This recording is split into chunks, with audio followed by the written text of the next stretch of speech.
Welcome to Peel.CAD Pro.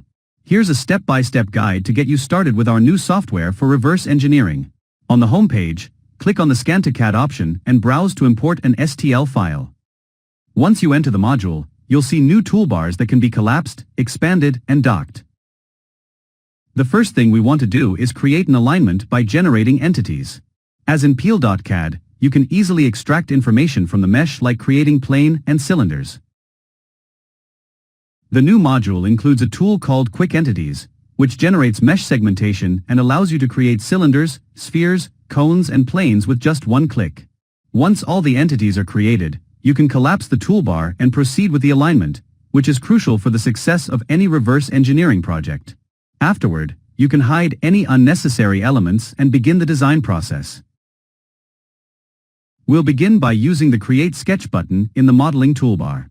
This allows you to generate a cross-section by choosing a base plane.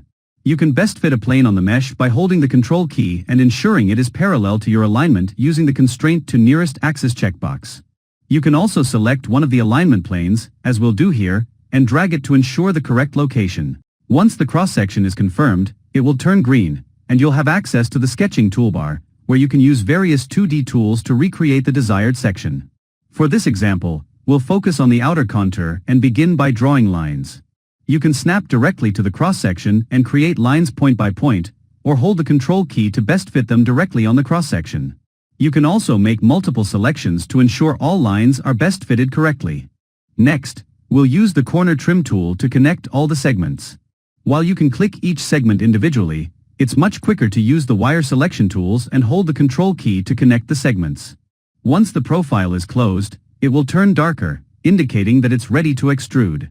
The next step in this example is to create best fit circles. Once again, hold the Control key for easier 2D data extraction. If you want to add constraints to any 2D entities, simply click on them to see the options in the left panel table. You can also perform multi-selections by holding the Shift button or the Control key for rectangle selection. I definitely recommend using the Create Constraints tool, as it is excellent for setting constraints more easily. You can switch from one constraint to another and create constraints quickly using wire selection. As you can see, you can fix lines, set tangency between circles and lines, and set 3 circles of equal dimension much faster than clicking them one by one. Afterward, you can readjust your design to be as close as possible to the mesh. Then, use the Trim tool to delete unwanted sections. Once again, I find it really handy to use the wire selection for quick selection in this case. You can also set dimensions easily by using the Smart Dimension tool. Simply click on a 2D entity and set the desired value.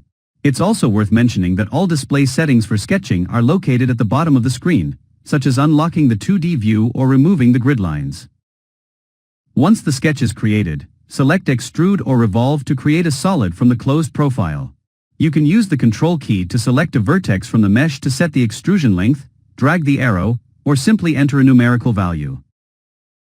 To validate your design, you can use the Compare CAD to Mesh tool for a colored deviation analysis to ensure your solid matches the STL file. You can preset the color scale if needed and view real-time values while moving around the object.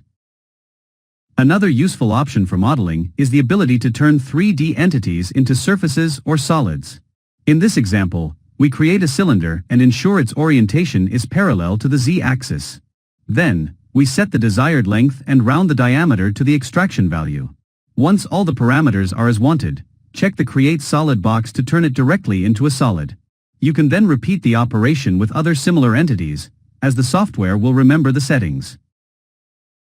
It's then possible to use the Boolean Operations tool to combine or, in this case, subtract the 3 cylinders as solid bodies from the first extrusion. You can see the timeline of your design building in the navigation tree on the left, as well as at the bottom of the screen.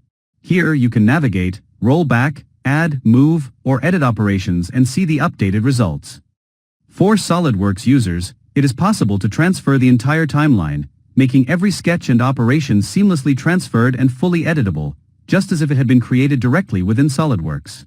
The key difference here is the power of the mesh extraction tools, which help to achieve accurate results faster and more efficiently with Peel.CAD Pro. If you don't have SolidWorks, no worries. You can still export your CAD model design as an IGES or STEP files. Additionally, You can import CAD models if you want to modify them using Peel.CAD Pro software. I hope you enjoy the video and this new Peel.CAD Pro software. Thank you.